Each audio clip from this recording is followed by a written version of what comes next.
pertanyaannya, kalau Al-Aqsa dijadikan, kalau Al-Aqsa dirubah jadi bait sucinya orang Yudaisme, atau Solomon Temple. Pertanyaannya, apakah orang Islam itu akan setuju? Terlepas dari Hagia Sophia itu jadi gereja, jadi masjid. Pokoknya kita ceritanya kalau Al-Aqsa dirubah jadi bait Enggak, suci. kalau nggak ada Hagia Sophia-nya nggak enak, Pak. Karena kan ini kemunafikan.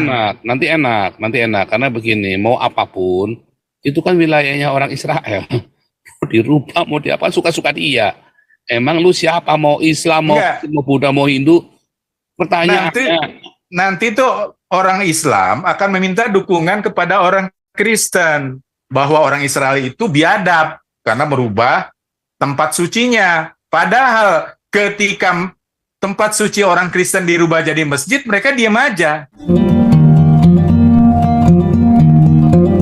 Anton Jawa Tengah silakan, lalu Panca Asimat. Oke. Ini masalahnya ini Pak. Dulu setelah Yesus Kristus terangkat ke surga, kan ada ajaran baru yang berinisial itu yang dibuat oleh seorang kakak yang berinisial itu enggak perlu saya sebut jelas-jelas ya. Itu cara bikin ajarannya itu dengan cara mengait-ngaitkan diri dengan Yerusalem. Yerusalem itu kan tanah suci orang Yahudi dan orang Kristen. Nah, tentunya orang Yahudi dan Kristen marah, waduh, tanah suci saya kok di obo-obo. Ini namanya penodaan ini. Anda boleh bikin ajaran baru tapi jangan mengait-ngaitkan diri dengan tanah suci kami, Yerusalem itu tanah suci kami. Ibaratnya kalau bikin video YouTube tapi menjiplak kan bisa dilaporin ke YouTube terus supaya channelnya itu dihapus dari YouTube kan. Ya seperti itulah intinya. Jadi ya masalahnya itu kalau sama Islam Ahmadiyah sih nggak masalah karena nggak mengaitkan. Ya memang semua seluruh setelah zaman Roma ya, setelah Kristen menjadi agama negara di Roma, ya hampir tidak ada masalah kecil-kecil, masalah-masalah administrasi ya, tetapi memang masalah sebenarnya dari dunia ini adalah Islam. Masalah sebenarnya dari dunia ini adalah Islam, saudara. Intinya itu memang ya. Ya, kalau dulu ajaran itu dibikin nggak tanpa mengait-ngaitkan diri dengan seharusnya, tetapi nggak bisa. Legenda itu sehingga tiba-tiba menjadi booming, tiba-tiba saja menjadi booming ya. Semua cerita kan begitu kan. Kayak video saya, kenapa saya booming? Kalau Monique Rekes karena dia memang serajin muncul di TV, makanya dia terkenal. Kalau saya siapa? Ya karena kebetulan saya tiba-tiba diangkat menjadi Nabi ke-26 oleh TV One sama Tribun. Panca Asimat silakan. Pak, dikit lagi Pak.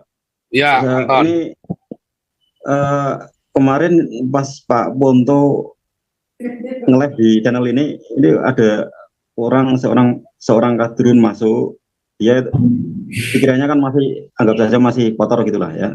Tapi kalau sudah bersih seperti Presiden Gus Dur ya tentunya mau waras gitu. Nah itu ya gini, intinya gini, pengen punya undang-undang atau apa, orang Kristen kayak Bu Monique Roder itu harus dimasukin ke penjara karena mendukung Zionis Israel, menganggap Israel penjajah itu harus hati-hati itu Pak. Jadi kalau nggak perlu, biasa saja, mereka sudah siap semua. Nggak perlu takut, nggak usah takut. Kenapa harus takut?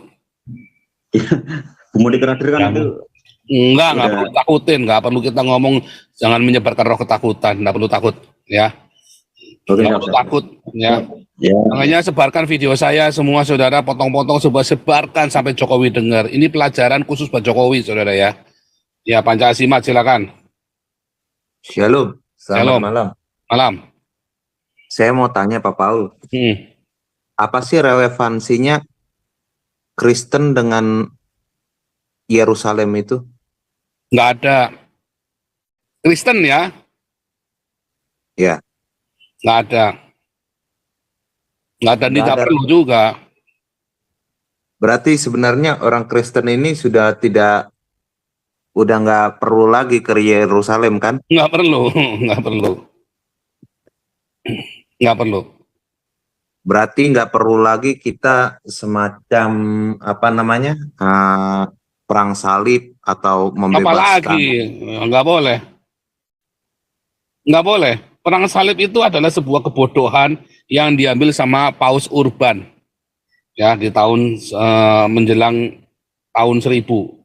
Itu adalah satu keputusan yang paling bodoh dari seorang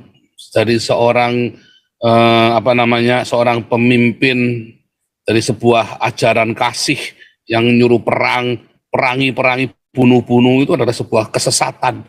Perang salib itu produk kesesatan dari gereja. Ya. Seandainya Yerusalem itu diserahkan kepada Islam, apakah Kapan sekarang? Ya, Loh, masalahnya orang Israelnya nggak mau, bukan orang Kristennya, orang Yahudinya ya nggak mau lah. Itu kan bukan tanahnya orang Islam, kok itu tanahnya orang Yahudi Yudaisme kok. begitu ya. Terkait dengan pertanyaan saya kemarin Pak Paul, ini terakhir mungkin ya.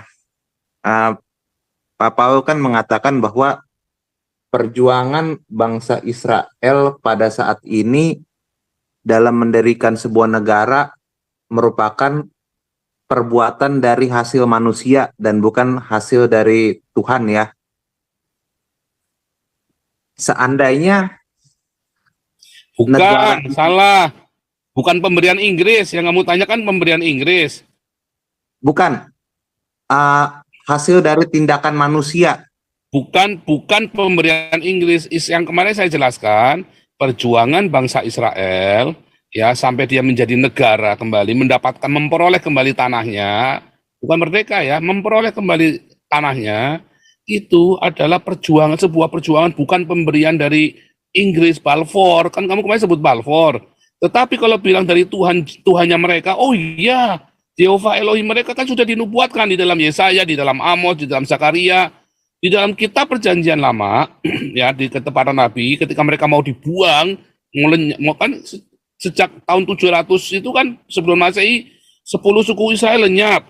Tahun kemudian di zamannya Babilonia tahun 586 orang Yahudi dibuang, kemudian Yerusalem dihancurkan. Tetapi Musa pun bersabda, kalau sekalipun kamu kuserahkan sampai ke ujung bumi, ya, kalau nanti kamu akan kukumpulkan kembali. Sekalipun sampai ke ujung-ujung bumi, kuserahkan sampai ke ujung bumi loh. Sampai ke mana itu? Ke Siberia. Sampai ke mana? Sampai ke Papua. Sampai ke mana? Di ujung-ujung bumi diserahkan. Itu karena Tuhannya mereka. Karena Jehovah Elohim, Adonai Elohim, Jehovah Sebaot. Itu sudah jelas. Ya, kalau bukan karena mereka, sudah perjuangan bangsa Israel berakhir di zamannya Simon Bar Kokhba 135. Sudah mereka dibuang nggak bisa-bisa. Mereka berusaha melawan nubuatan itu, ya bahwa mereka harus diserahkan. Mereka lawan nggak bisa. Tiba-tiba mereka bisa kumpul kembali. Itu karena Jehovah Elohim. Kamu salah dengar kemarin. Oke, ya? Kalau begitu begini. Pak Soro, bisa nggak saya nanya sama yang lagi ngomong ini? Jadi gini pertanyaan saya, Prawira ya, kan menurut Bapak bagaimana nih? Kan sekarang gereja suci ortodok orang Kristen dirubah jadi masjid, ya. Seandainya, ya, Al-Aqsa dirubah jadi Solomon Temple, Bapak setuju atau tidak? Seharusnya Hagia Sophia tetap menjadi tempatnya orang Kristen ortodoks. Tapi sekarang Muslim sudah merubahnya menjadi masjid. Jangan ke sana dulu. Pertanyaannya, kalau Al-Aqsa dijadikan, kalau Al-Aqsa dirubah jadi bait sucinya orang Yudaisme, atau Solomon Temple. Pertanyaannya, apakah orang Islam itu akan setuju? Terlepas dari Hagia Sophia itu jadi gereja, jadi masjid. Pokoknya kita ceritanya kalau Al-Aqsa dirubah jadi enggak, kalau nggak ada Hagia Sophianya nggak enak, Pak. Karena kan ini kemunafikan. Nanti enak. Karena begini, mau apapun itu kan wilayahnya orang Israel. Mau dirubah, mau diapa, suka-suka dia. Emang lu siapa? Mau Islam, mau Buddha, mau Hindu? Pertanyaannya. Nanti tuh orang Islam akan meminta dukungan kepada orang Kristen bahwa orang Israel itu biadab karena merubah tempat sucinya. Padahal ketika tempat suci orang Kristen dirubah jadi masjid, mereka diam aja. Saya punya teman levelnya tinggi jabatannya, ya. Itulah Kristen agama saya yang lemah. Tar dulu, waktu saya katakan bahwa ada, ini belum dirubah ya. Ini ada Hagia Sophia mau dirubah, dia kaget, marah dia. Begitu udah dirubah, diam aja dia. Nah itu kemunafikannya. Kan, jadi begini, jadi nggak ke sana ya. Jadi tadi Pancasimat bilang apa? Gimana lemah gimana tadi Pancasimat? Pantajimat atau Prawira nih? Pancasimat gimana lanjutin Pancasimat gimana? Seandainya menurut saya ya harusnya Ya. Hagia Sophia itu tetap menjadi gerejanya Ortodoks, Pak, Kristen Ortodoks. Nah, jadi gini. Karena Tadi yang lemah tadi gimana? Yang lemah gimana? Lemah? Siapa yang lemah gimana tadi? Kristen, Pak, Jadi begini, bukan lemah. Bukan lemah, karena di dalam kekristenan yang benar ya nggak urusan gedung gereja, itu nggak urusan. Itu Tuhan Yesus tidak pernah suruh kita bikin gedung gereja. Itu yang benar. Gedung gereja itu justru membuat ya para orang-orang agama ini jadi sesat. Coba uang yang harusnya buat sedekah malah jadi buat menghias gereja kan, yang harusnya buat kasih makan. Coba gedung gerejanya megah-megah di Indonesia tuh, semangatnya kere-kere itu. dan Serius. mungkin ada satu lagi tempat yang mestinya kita sucikan, Pak. Kota Nisea, Pak. Enggak lah. Justru gara-gara Trinitas itu dibohongin sama Kaisar Roma. Kamu ditanyain, diadu domba. Supaya apa? Supaya Kristen jangan berpolitik terus mengambil alih Roma. Makanya diadu domba sama si Kaisar Roma Konstantin. Konstantinnya sendiri ya, yang membaptis Konstantin bukan Trinitas, tapi apa? Unitarian. Organisasi Yehova itu loh yang membaptis Konstantin. Tahu? Jadi nggak perlu disucikan. Orang Kristen yang benar, Kristen yang sesuai dengan Alkitab, tidak perlu tempat kudus, sebuah tempat fisik yang kudus, nggak perlu, karena yang kudus itu harus badannya dia. Itu Kristen yang benar. Bukan kota suci, gedung suci, nggak perlu. Ya, yang perlu tuh badan kita suci. Ya, tubuh kita suci, jangan berzina, jangan kamu rusak. Itu yang benar. Otakmu jangan cabul, asal ngelihat BH lalu diciumin, asal ngelihat kutang langsung disimpenin buat ngocok. Itu yang benar. Ngerti enggak? Pikiran yang suci, bukan tempat yang suci. Enggak perlu, orang Kristen tidak perlu tempat fisik yang suci, enggak perlu. Ya, itu yang benar ya, Pancasimat. Bukan karena lemah, justru kekuatan orang Kristen ketika mereka tidak punya gedung gereja. Contohnya siapa? Zamannya para rasul, mereka nggak punya gedung gereja, tapi mereka bisa menguasai 2/3 dunia. Jadi apa? Jadi pengikut Yesus. Begitu dibikinin gedung gereja, bertengkar sendiri. Kenapa? Karena mereka serakah, mereka pengen jatah dari negara. Kayak sekarang itu pendeta-pendeta belain Anies, kalian kasih duit sama Anies. Kristen Tahu udah lemah, Pak Paul. Di Eropa pun sudah disusupi banyak imigran-imigran Tipeng. Kamu tinggal di Eropa? Saya melihat di berita ya. Ya, berita itu semua hoax semua. Saya kan tinggal di Eropa. Apakah Kristen di Eropa lemah? Eropa sampai hari ini selamat gara-gara ada orang-orang yang berdoa. Contoh di Belanda yang simpel, ada daerah namanya Bible Belt. Itu orang-orang Kristen yang benar-benar sungguh-sungguh taat. Ya. Yang anti poligami, anti perceraian, anak-anaknya baik, dan rata-rata pendidikannya tinggi. Ya, tetapi ya ajaran yang benar adalah memberikan kebebasan. Kamu mau hidup saleh, ayo hiduplah saleh. Kamu mau rusak, ya sana rusak, pilihanmu sendiri. Begitu yang benar. Apakah orang Islam menyusupin ke Eropa? Mana bisa. Saya saja sudah membaptis 400 orang Islam di Eropa loh sampai hari ini. Lebih banyak orang Islam yang jadi Kristen daripada orang Eropa yang jadi Islam. Mengapa Islam katanya berkembang di Eropa? Karena mereka imigran, ada 20 juta imigran di Eropa yang Islam, 20 juta pendatang, ya, dan mereka beranak pinak kayak tikus got. Jadi bukan karena disusupin, tidak bisa, dan mereka sekarang lagi dideportasi satu-satu. Ya, ini akan terjadi gerakan ini ya. Saudara, ini sungguh saya sedih sekali, tetapi masalahnya ini terjadi. Ada gerakan Islamofobia di Eropa. Kenapa? Karena sekali lagi setiap kali ada teroris pasti orang Islam. Sudah ada di Perancis 4.000 masjid, di Belanda saja sudah 2.000 masjid. Kemarin di Austria ada ribuan masjid ditutup. Di Jerman, waduh, ngeri, banyak masjid ditutup. Ini nanti ada gerakan Islamofobia, ngeri saudara. Habis ini Islam di seluruh dunia. Kalau begitu Pak Paul, apakah ada kemungkinan lahir lagi fasisme?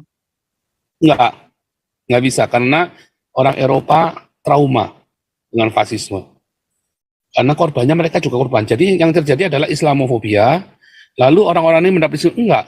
Tapi kemudian ketika mereka presentasi, dia suruh bungkam. Sekarang ini orang-orang yang tidak Islam ya diganggu kayak kemarin ya. Guru ngomong ya, ini kan orang-orang Jerman ini kan banyak yang mati nih, dibunuh sama Hamas. Lalu ada anak Palestina tiba-tiba bawa bendera Palestina dan ininya Hamas. Dibilangin sama gurunya, kamu nggak boleh gitu. Itu tidak sensitif terhadap sesama kita. Lalu guru dipukul sama orang anak-anak muda ini, saudara. Apa jadinya, saudara? Marah nggak Jerman? Marah, kurang ajar kamu imigran. Iya nggak? Coba kemarin di Belanda ada demo di Amsterdam, kan sudah dilarang kan? Terus ada orang ini malah diludahin. Marah nggak orang Belanda? Diem. Tapi dia ingat, awas kamu. Dendam nggak? Dendam. Dia nggak akan main fisik, dia akan main dengan apa? Dengan hukum. Iya kan? Akhirnya nyerah kan orang-orang Islam yang dideportasi satu-satu loh nanti loh. Sudah berapa ribu orang aja udah dideportasi sekarang, udah ditutup loh. Ukraina dikasih masuk loh. Ini asilum dari Ukraina yang Katolik itu dikasih, yang Ortodok itu dikasih masuk loh. Sengaja dan diprioritaskan loh sekarang loh. Jadi kalau ada asilum ya kan dapat rumah nanti kita kan, ya. Orang Ukraina ini kasih prioritas dulu. Yang orang-orang Arab ini disuruh nunggu. Tahu? Mereka bisa main itu. Sitanya tuh brutal banget sitanya. Cukup dulu ya, Prawira silakan lanjut. Yang lain masih ngantri. Ya, Prawira lanjut. Ya, Salam Pastor Paul. Shalom.